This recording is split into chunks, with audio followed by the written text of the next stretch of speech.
The Institute for Integrated Energy Systems is a multidisciplinary research center at the University of Victoria. Our membership right now consists of approximately 22 faculty members and postdoc researchers. We have approximately 70 to 75 graduate students at any one time. And every once in a while we have some undergraduate students who are working for co-op terms in our laboratories.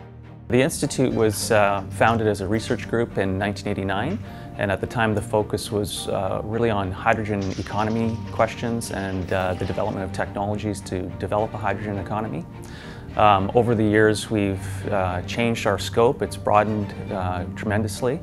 The mission though has stayed the same, so the mission of the Institute from the beginning has always been about charting feasible pathways to sustainable energy systems.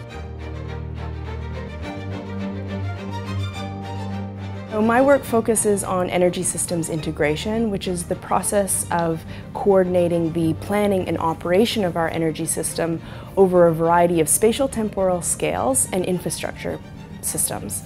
The main idea behind energy systems integration is really to take a broad perspective of our energy system instead of focusing on specific subsectors like the electricity system or the building system. By taking such a broad perspective, we're really looking to leverage opportunities that exist at the intersection between these different subsectors to take a perspective that can decarbonize the energy system as a whole.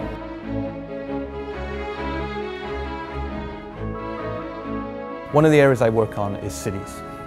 Cities are growing worldwide. There's more than half the global population lives in cities. And by the middle of this century, we're expecting another 2 billion people to live in cities. Cities require huge amounts of energy just both to construct them and also for people to live in them. And so many of the energy challenges going forward are all about cities. So over the next few decades, the built environment is going to grow dramatically in cities. Some of the work I do is I study what's called urban metabolism. That's the energy and materials going in and out of cities. So it's energy from electricity, gasoline, natural gas, and also renewable forms of energy. It's also materials such as water and food and waste coming out that I study.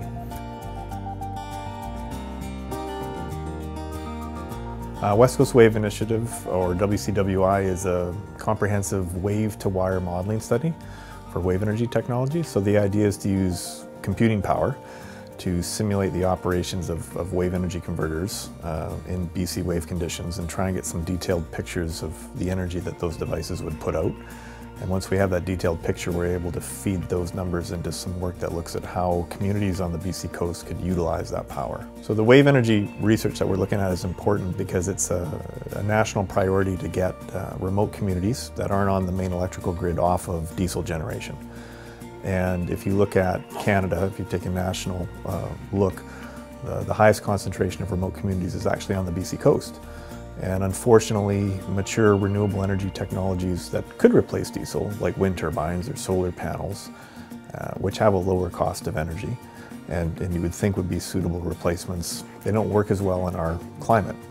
In fact, the predominant renewable energy option on the BC coast is moving saltwater.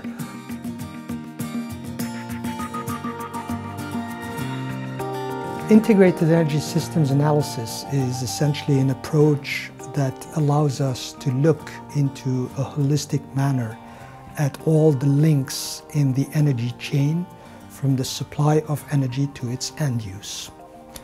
And it's an approach that's very fruitful in determining what are the optimal pathways for decarbonizing our energy system and for putting components together that are best suited to achieve our goals of sustainability. Being a part of IESVic for me, it's been all about the connections. We work very closely within all the students that are part of IESVic and within the professor, like faculty, staff. We all work together, which has been very helpful for integrating myself here at UVic. But it's also, I think, connections outside of the university. IESVic is well known, and it helps you when you're at conference or public events. It helps you kind of being accepted, it gives you some credential. The future of IESVic will be to expand its research in terms of understanding society and the impacts and constraints of society's values on our energy system.